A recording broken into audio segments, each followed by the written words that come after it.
Captain Flight Deck. It's a historic day today, and this is going to be the first inaugural flight to the new Bhogapuram Alluri Sita Ramaraju Airport, connecting North Coastal and Vizag to the rest of the world. Thank you all for being there. It's going to be a smooth flight conditions, and it's a historic day for all of us and for me as well. And I have my parents, my mom, my mother-in-law, my son, and my wife also traveling with all you wonderful passengers today. Thank you, everybody, and let's have a nice flight.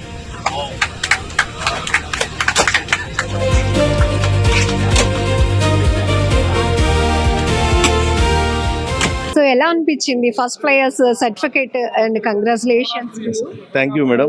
యాక్చువల్గా మేము book చేసుకున్నప్పుడు కూడా ఈరోజు first flight అని అనుకోలేదు. ఎందుకంటే 17వ తారీఖు నుంచి ఇక్కడ డొమెస్టిక్ ఫ్లైట్స్ గురించి ఫ్లైట్స్ అన్ని మొదలవుతాయని చెప్పారు, కానీ ఈరోజు మేము వచ్చే ఫ్లైటే అది అవుతుందని చెప్పి మేము అసలు ఊహించలేదు. Super idea. వేడి వేడి టీ, మెరీనా బీచ్ లో కారకారంగా 2 మిర్చి బజ్జీలు. మాకు టీ అంటే ట్యాంక్ బండు, పక్కన ఉస్మానియా బిస్కెట్, ఆ తర్వాత ఒక పాత పాట. అది సేమ్డా, థ్యాంక్ యూ.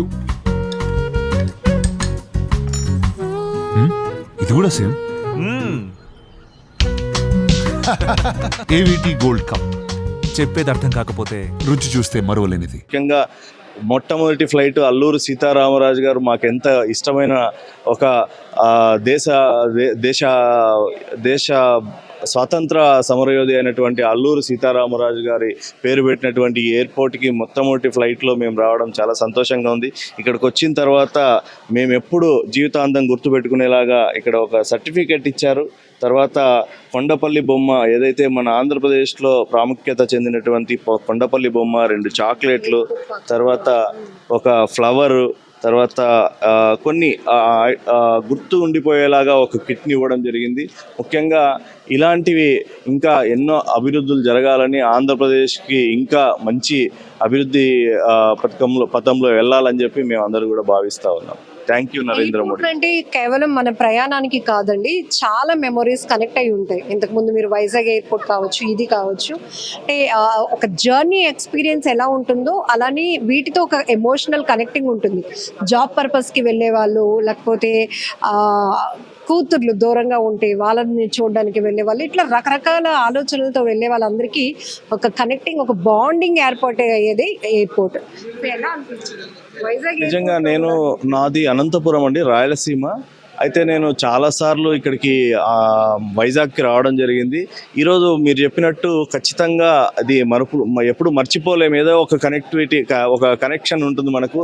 లాస్ట్ టైం మేము అందరం కూడా వైజాగ్ ఎయిర్పోర్ట్లో దిగేవాళ్ళం. ఈరోజు ఇక్కడ దిగినందుకు ఒక రకంగా సంతోషంగా ఉన్నప్పటికీ ఆ ఎయిర్పోర్ట్లో దిగలేదే, ఆ ఎయిర్పోర్ట్ ఇంకా క్లోజ్ అయిపోయిందా, నేను లాస్ట్ టైం వచ్చిందా లాస్ట్ అనిపిస్తే ఒక రకమైన ఎమోషనల్ బాండింగ్ ఉంటుంది. ప్రతి ప్లేస్కి, ప్రతి దానికి కూడా, ప్రతి చిన్న వస్తువుకు కూడా మనకు బాండింగ్ ఉంటుంది. ఖచ్చితంగా మీరు చెప్పినట్టు ఈ భోగాపురం ఎయిర్పోర్ట్ కూడా ప్రతి ఒక్కరికి కూడా ఒక మరవలేని ఘట్టంగా నిలుస్తుందని మేము భావిస్తాం. వ్యూ పాయింట్ అయితే దీని గురించి చెప్పలేమండి. ఎందుకంటే సముద్ర తీరం పైన, సముద్రం మీద దాదాపు 10 నిమిషాలు ఫ్లైట్ 10 నిమిషాల దాకా వచ్చింది. దాని తర్వాత సముద్ర తీరంలో ఉన్నటువంటి ఈ వైజాగ్ సిటీ కనిపించింది. తర్వాత ఇక్కడ ఉన్నటువంటి పచ్చదనము, తర్వాత పైనుంచి ఈ ఎయిర్పోర్ట్ వ్యూ చాలా స్పెషల్గా ఉంది. నేను దాదాపు ఒక 15 నిమిషాలు నేనైతే నా మొబైల్ని కింద దించలేదు, మొత్తం అంతా వీడియో చిత్రీకరిస్తూనే ఉన్నాను, ఎందుకంటే అంత స్పెషల్గా ఉంది. ఎలా అనిపించింది ఫస్ట్ ఎక్స్పీరియన్స్? చాలా అద్భుతంగా అనిపించింది. నా శరీరం అంతా పులకరించింది. ఫ్లైట్లో నుంచి దిగుతుంటే అక్కడ ఘనమైన స్వాగతం లభించింది మాకు వాటర్ క్యానన్తో. ఇలాంటి స్వాగతాన్ని నేను అక్కడ అమెరికాలో బాస్టన్లో చూశాను. మన ఇండియన్ ఫ్లాగ్తో షిప్ వస్తుంటే అక్కడ వాళ్ళు వాటర్ క్యానన్తో స్వాగతం పలికారు. అది అక్కడ అలా చూశాను నేను. ఇక్కడ స్వయంగా నేను అనుభవించాను. ఇంకా ఆనందం చాలా గొప్పగా ఉంటుంది కదా. అనుకోంది నా కళ్ళ ముందు జరిగింది. నేను అందులో ఒక భాగం కింద వచ్చాను కాబట్టి ఇంకా మర్చిపోలేని చాలా, అసలు అందరికీ అందదు కదా ఇలాంటి ఎక్స్పీరియన్స్. చాలా అనుకోకుండా లభించిన ఒక గిఫ్ట్. సరే ఇక ఈ ఎయిర్పోర్ట్ అద్భుతం చెప్పవలసిందే ఉంది. నాకు తెలిసి అదే విజయనగరం అంటే ఇన్నాళ్ళు ఎక్కడికి వెళ్ళినా బాగా పాటలు పాడే ఘంటసాల గారు లేకపోతే సుశీల్ గారు, బాగా డాన్స్ చేసే వ్యక్తులు, రకరకాల ఎంతో మంది కళలకి కాణాచి కింద చెప్పుకుంటాను. అలాగే సిటీ ఆఫ్ ఎడ్యుకేషన్ చెప్పుకుంటాం. ఇప్పుడు మా విమానాశ్రయం వచ్చి అన్ని పారిశ్రామికంగా కూడా అభివృద్ధి చెంది బాగా డెవలప్ అవుతుందని కూడా చెప్పేస్తాను అనమాట. ఇప్పుడు అది నేను చూస్తానని అనుకోలేదు, ఇన్ని సంవత్సరాల నుంచి జరగడంలో చూశాను. నా నక్షత్రంగా అనుభవిస్తారేమో ఈ భోగాపురం తాలూకు విమానాశ్రయం వైభవాన్ని అనుకున్నాను, కానీ నేను కూడా అనుభవించడానికి అవకాశం వచ్చినందుకు మరీ సంతోషంగా ఉంది. లాస్ట్ టైం మీరు లాస్ట్ జర్నీ వైజాగ్ ఎయిర్పోర్ట్ దగ్గర ఉండొచ్చు. వైజాగ్ ఎయిర్పోర్ట్ నుంచి గత 20 సంవత్సరాల నుంచి ఎన్నో ఫారిన్ అంటే ఇంటర్నేషనల్ ఎయిర్పోర్ట్స్లో ట్రావెల్ చేశాను నేను. వాటన్నిటి కంటే కూడా మన సొంత బిడ్డను చూసినంత ఆనందంగా ఉంది ఎయిర్పోర్ట్. దానితోటి జిఎంఆర్ ఆర్గనైజేషన్ వాళ్ళ అనుభవం, ఎన్నో ఎయిర్పోర్ట్లు కట్టించారు వాళ్ళు, అవన్నీ రంగరించి దీన్ని ఇంకా అద్భుతంగా తయారు చేస్తారని, తర్వాత దీనికి భూమి ఇచ్చిన రైతులకు కానీ దీని నిర్మాణంలో పాలు పంచుకున్న స్టాఫ్ అందరికీ కూడా నా మనపూర్వక కృతజ్ఞతలు చెప్తున్నాను. మీరే చెప్పగలరు, ఇక్కడ వాళ్ళే కదా మీరు, విజయనగరం, అందుకే అంత గర్వంగా చెప్తున్నారు.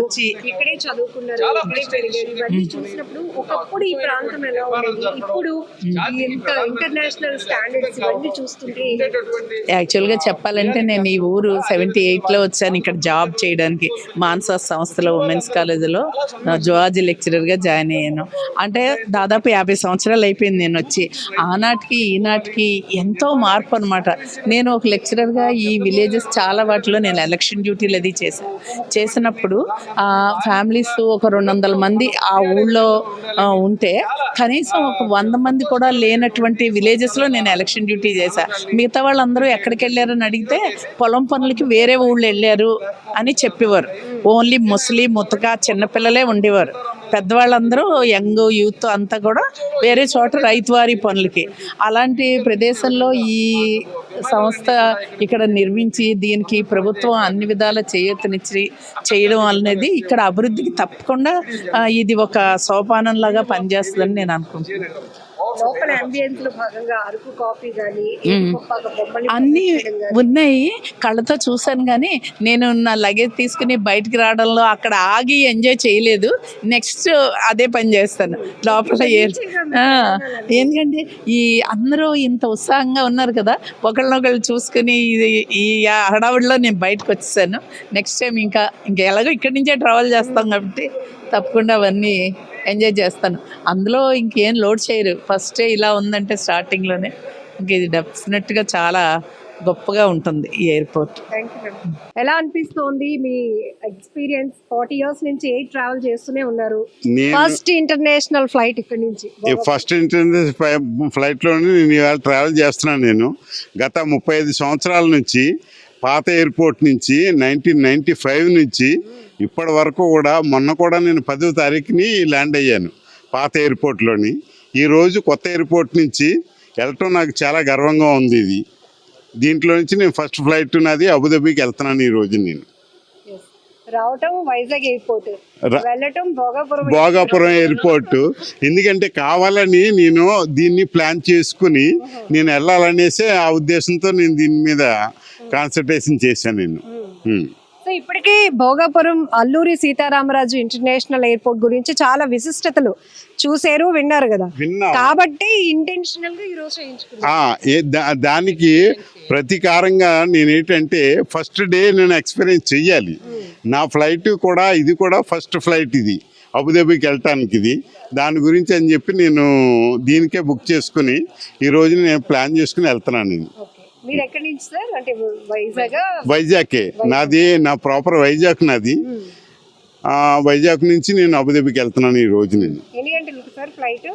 9:50కి. ఓకే, ఎన్ని గంటలకి స్టార్ట్ అయ్యారు వైజాగ్ లో? నేను ఈ రోజు 6:30కి బయలుదేరాను. నేను ఇక్కడికి వచ్చేటప్పటికి 7:45కి ఇక్కడ చేరుకున్నాను. మా కాల్కులేషన్ ప్రకారంగా ఏంటంటే ఫస్ట్ డే కదా, ఆ ట్రావెల్ టైమింగ్ మాకు తెలియదు. అది ఇప్పుడు ఈ రోజు మేము ఫస్ట్ ప్రయాణం చేయటం వల్ల మాకు తెలిసింది 1.5 గంటలో మేము ఎయిర్పోర్ట్ రాగలం విశాఖపట్నం నుంచి ఇక్కడికి. సో ఓన్ ట్రాన్స్పోర్టా లేకపోతే ఓన్ ట్రాన్స్పోర్ట్ తర్వాత పబ్లిక్ ట్రాన్స్పోర్ట్ కూడా యూజ్ చేసాం మేము. ఎందుకంటే మొత్తం మా ఫ్యామిలీ అంతా వచ్చాం కదా, మా వాళ్ళు, మా తమ్ముడు, మా చెల్లి, వీళ్ళందరూ కూడా నన్ను సెండప్ ఇవ్వడానికి ఇక్కడికి వచ్చారు ఈ రోజుని. 35 ఏళ్ల క్రితం ఫస్ట్ ఎయిర్పోర్ట్ విశాఖ వెళ్ళేటప్పుడు అప్పుడు మీకు ఏమనిపించింది? ఇప్పుడంతా ఆఫీస్ పర్పస్ లో మీరు వెళ్తున్నారు కదా, మీ ట్రావెలింగ్ కావచ్చు. మొట్టమొదటిగా నేను జూలై 16, 1995లోని ఫస్ట్ ల్యాండింగ్ మన పాత ఎయిర్పోర్ట్లో అయ్యింది. అప్పటి నుంచి ఇప్పటి వరకు కూడా ఇన్ని సంవత్సరాలు ఆ ఎయిర్పోర్ట్లో మేము టేక్ ఆఫ్, ల్యాండింగ్ అన్నీ సురక్షితంగా జరిగినాయి. ఈ రోజుని మరి కొత్త ఎయిర్పోర్ట్కి వచ్చాము. ఇంకా దాంట్లోనే మేము దీంట్లో కూడా కంటిన్యూ చేయాలని అనుకుంటున్నాం. మేము వైజాగ్ ఎయిర్పోర్ట్ క్లోజ్ అయింది సర్వీసెస్ అన్నాక ఎలా అనిపించింది మీకు? చాలా బాధ అయింది. ఎందుకంటే ఆ ఎయిర్పోర్ట్ నుంచి మా ఇంటికి 30 minutesలో మేము ఇంటికి వెళ్ళిపోవాళ్ళం. ఈ రోజుని 2.5 hours ముందు బయలుదేరవలసి వచ్చింది ఇక్కడ రావటానికి. అప్పుడంటే దగ్గర ఉండేది, ఎంతో కన్వీనియంట్గా ఉండేది. కానీ ఇప్పుడు కొంచెం దూరం ప్రయాణం చేయవలసి వస్తుంది. కానీ ఇలా చేయటం వలన ఇది ప్రజలందరికీ కూడా మంచి డెవలప్మెంట్లోని వచ్చింది కనుక ఇది మేము గవర్నమెంట్కి ప్రోత్సహిస్తున్నాం. ఎందుకంటే ఇక్కడ నుంచి ఇంకా వేరే దేశాలకి ఇంకా ఇంటర్నేషనల్ ఫ్లైట్లు కూడా ఇంకా రావాలి. ఇక్కడికి వచ్చిన తర్వాత మా అందరికీ కూడా ఫ్రీ అవుతుంది. ఫ్యామిలీతో కానీ పిల్లలతో కానీ మేము ట్రావెల్ చేయడానికి ఈజీ అవుతుంది. కొంత 2 hours మేము రావటానికి వెళ్ళటానికి స్పెండ్ చేయటం అది తప్ప మిగతావన్నీ కూడా బాగున్నాయి. ఎలా అనిపించింది? మేము బెంగళూరు నుంచి ఐ థింక్ మీరు వైజాగ్ ఎయిర్పోర్ట్ నుంచి వెళ్ళాము. వచ్చేటప్పుడు బెంగళూరు నుంచి వస్తున్నాం అనమాట. ఈరోజు మా అమ్మాయి అమెరికా వెళ్ళిపోయింది, అక్కడి నుంచి శాన్ ఫ్రాన్సిస్కో వెళ్ళి. మేము ఫస్ట్ ఫ్లైట్ లక్కీ, ఆ అమ్మాయి ముందే బుక్ చేసింది. బుక్ చేస్తే 17th వచ్చింది డేటు. 17th మాకు లక్కీగా ఇనాగరల్ డే అయింది. చాలా మంచిది అయింది అనిపించింది. We enjoyed a lot. చాలా బాగుంది, అన్నీ బాగున్నాయి. కొన్ని కొంచెం ఇంకా డెవలప్ అయితే బాగుంటాయి. బాగున్నది, చాలా బాగుంది. కంపారిటివ్లీ వైజాగ్ కన్నా చాలా పెద్దది and it helps a lot. కొంచెం ఈ ట్రాన్స్పోర్ట్కి మనకి ఏదైనా కొంచెం అదర్వైజ్గా దగ్గరగా వస్తే, బికాజ్ పెద్దవాళ్ళు నడవడానికి కష్టం అవుతుంది లగేజ్ పట్టుకొని అంత దూరం. నేను 70 years, ఆవిడ 65 ఏళ్ళు అయినా మేము అక్కడి నుంచి మొత్తం లగేజ్ కలెక్ట్ చేసుకొని చివరి వరకు వెళ్ళడానికి కొంచెం పికప్ ఏదైనా ఉంటే అది బాగుంది. అక్కడి నుంచి ట్యాక్సీ వరకైనా పికప్ ఉన్న సీనియర్ సిటిజన్స్కి వాళ్ళకి అలాగే ప్రొవైడ్ చేస్తే బాగుంటుంది. ఎయిర్ ట్రావెలర్గా మీ అభిప్రాయం చెప్పారు. ఇప్పుడు శ్రీకాకుళం వాసులుగా ఉత్తరాంధ్రకు వచ్చిన ఈ గ్రేట్ అచీవ్మెంట్, చాలా అచీవ్మెంట్ అమ్మ. ఉత్తరాంధ్రకి అసలు ఏమీ రాదని అనుకునేవాళ్ళం, వాళ్ళమి. మాకేమో చాలా చాలా చాలా మాకు బెనిఫిట్ అయింది. దీనివల్ల ఇండస్ట్రీస్ వస్తాయని, ఎంప్లాయ్మెంట్ పెరుగుతుందని అందరికీ. తర్వాత ఏమో కనెక్టివిటీ ఒకటి బాగా పెరుగుతుందని. లేకపోతే శ్రీకాకుళం పేరు చెప్పగానే రైల్వే స్టేషన్ దూరంగా ఉండేది, మా టౌన్ హెడ్ క్వార్టర్స్ అయినా మాకేమో కనెక్టివిటీ ఉండేది కాదు. బస్ ఫెసిలిటీ ఒక్కటే ఉండేది. అటువంటిది ఇప్పుడు ఈ ఎయిర్పోర్ట్ రావడం వల్ల కనెక్టివిటీ పెరుగుతుంది. అదేవిధంగా ఇండస్ట్రీస్ పెరుగుతాయి, ఎడ్యుకేషనల్ ఇన్స్టిట్యూషన్స్ పెరుగుతాయి. అన్ని విధాలుగా బెనిఫిషియల్గా ఉంటుంది. అమ్మ మీరు కూడా ఒక 2 మాటలు చెప్పారు, మీ పాపకు చెప్తారా? మన ఊర్లో ఎయిర్పోర్ట్ అదే చెప్తాను నేను. ఇక్కడి నుంచి షిఫ్ట్ అయిపోదాం అనుకుంటున్నాం, పిల్లలు దూరంగా ఉన్నారు కదా, బాబు ఇద్దరు. కానీ ఇది ఇక్కడికి వచ్చేటప్పటికి వాళ్ళు కూడా వెనక్కి వచ్చేలా అంత బాగుంది. ఇది చాలా బాగుంది. ఫస్ట్ డే, ఈవేళ ఇనాగరల్ డే రోజే మీరు చక్కగా ట్రావెల్ చేస్తారు. ఎలా అనిపించింది? ట్రావెల్ బాగుంది. అన్ని ఎయిర్పోర్ట్లో, ఇంటర్నేషనల్ ఎయిర్పోర్ట్స్లో ఎలాగా వచ్చామో అలా అనిపించింది. డెవలప్మెంట్ వస్తూ ఉంటుంది కాబట్టి వెయిట్ చేస్తాం.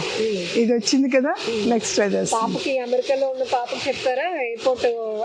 డెఫినెట్గా వీడియో తీసి పంపించమండి. యాక్చువల్లీ మేము లే లదాఖ్ వెళ్ళాము. అక్కడ నుంచి రిటర్న్ అంటే బై స్టార్టింగ్ విశాఖపట్నం ఎయిర్పోర్ట్ నుంచి వెళ్ళాం. At the same time return after 10 days భోగాపురంలో ల్యాండ్ అయ్యాం అనమాట. వైజాగ్ ఎయిర్పోర్ట్తో కంపేర్ చేసుకుంటే కాస్త ఏరియా వైజ్ పెద్దగానే ఉంది. At the same time infrastructures బాగా డెవలప్ చేశారు. సరౌండింగ్స్ అంటే లోకల్గా ఏవైతే సరౌండింగ్స్ భోగాపురం ఎయిర్పోర్ట్కి సరౌండింగ్స్ ఏవైతే ఉన్నాయో లైక్ బొబ్బులి వేనా అండ్ సేమ్ టైం ఏటికొప్పాక బొమ్మలు బాగానే ఇనాగ్రేట్ చేసి ఇక్కడ లోకల్ ఉన్న కల్చర్ని ఎలా అయితే రిఫ్లెక్ట్ చేస్తున్నారో అవన్నీ కూడా ఇన్సైడ్ ఆఫ్ ద ఎయిర్పోర్ట్ చాలా బాగా రిప్రజెంట్ చేశారు ప్రతిదీ కూడాను. అట్ ది సేమ్ టైం బాగా లైక్ మొత్తం అంటే ఎయిర్పోర్ట్ ఫెసిలిటీస్ ఇన్ఫ్రాస్ట్రక్చర్స్ అయితే చాలా బాగానే ఉన్నాయి. సో మనం వైజాగ్ ఎయిర్పోర్ట్ పై నుంచి వెళ్ళినప్పుడు అబ్సల్యూట్ ఎయిర్పోర్ట్ వైజాగ్ ఎయిర్పోర్ట్ నుంచి టేక్ ఆఫ్ కానీ లేదంటే ల్యాండింగ్ వచ్చేటప్పుడు సరౌండింగ్స్ ఏవైతే ఇన్ఫ్రాస్ట్రక్చర్ ఉందో అదంతా ఏరియాలో చాలా బాగా డెవలప్ అయ్యి ఉంది. యాస్ట్రిక్ వ్యూస్గా కనిపిస్తాయి. But at the same time ఇక్కడ ఇంకా సరౌండింగ్స్ అనే ఇన్ఫ్రాస్ట్రక్చర్ అంత బాగా డెవలప్ అవ్వలేదు కాబట్టి ఇట్స్ ఓకే. బీచ్ వ్యూ అయితే ప్యాసింజర్స్ మిస్ అవ్వదు. బట్ సరౌండింగ్స్ ఉన్న పోర్ట్ వ్యూస్ కానీ బోట్స్ కానీ ప్రెజెంట్ అయితే అంత యాక్యురేట్గా మొత్తం ప్రెజెంట్ అయితే అవేం లేవు. సో బీచ్ లవర్స్ అయితే మాత్రం బీచ్ వ్యూస్ ఎంజాయ్ చేయొచ్చు. స్టడీస్ ఏం చేస్తున్నారు మీరు? జాబా స్టడీసా? జాబ్. సో మీ విజయనగరం, మీరు ఊరు కూడా విజయనగరం అన్నారు కదా, ఎలా ప్రౌడ్ ఫీల్ అవుతున్నారు? It's okay. Actually towards Andhra people ప్రౌడ్గా ఫీల్ అవ్వాల్సిన మూమెంట్ ఇది. Not just like Uttarandhra or else Vizianagaram, Srikakulam and Visakhapatnam people, not up to that few people ఈ ఏరియాకి మాత్రమే స్టిక్ ఆన్ అవ్వకుండా టువర్డ్స్ ఆంధ్ర పీపుల్ ప్రౌడ్గా ఫీల్ అవ్వాల్సిన మూమెంట్ ఇది. దట్స్ అందరూ ఆంధ్ర పీపుల్ గానే మనం ట్రీట్ చేయాలి, ప్రౌడ్ ఫీల్ అవ్వాలి. కానీ మీరు ఇక్కడే చదువుకున్నారు, ఇక్కడే జాబ్ ఇవన్నీ చూసారు కదా, ఒకప్పుడు ఏరియా ఎలా ఉండేది, ఇప్పుడు మీకు అది ఎలా అనిపిస్తుంది? It's okay. జస్ట్ లైక్ ఏదైనా ఒక ఏదో డెవలప్మెంట్ అనేది మెయిన్ కీ రోల్ ప్లే చేసేదైతే మాత్రం ఇన్ఫ్రాస్ట్రక్చర్ డెవలప్మెంట్ అనేది మ్యాండేట్ అనమాట. So like roads and airports and railway connecting lines, all these are very mandate to utilize the common citizens. So ఇంత పెద్ద ఎయిర్పోర్ట్ టువర్డ్స్ ఉత్తరాంధ్రకి డెడికేట్ చేయడం అనేది కాస్త ఈజీగా పీపుల్కి అనేది ఈజీ యాక్సెసిబుల్గా ఉంటుంది. అట్ ది సేమ్ టైం కాస్త ట్రాన్స్పోర్టేషన్ అనేది కామన్ పీపుల్కి ప్రొవైడ్ చేయగలిగితే ఇట్ విల్ బీ ఓకే.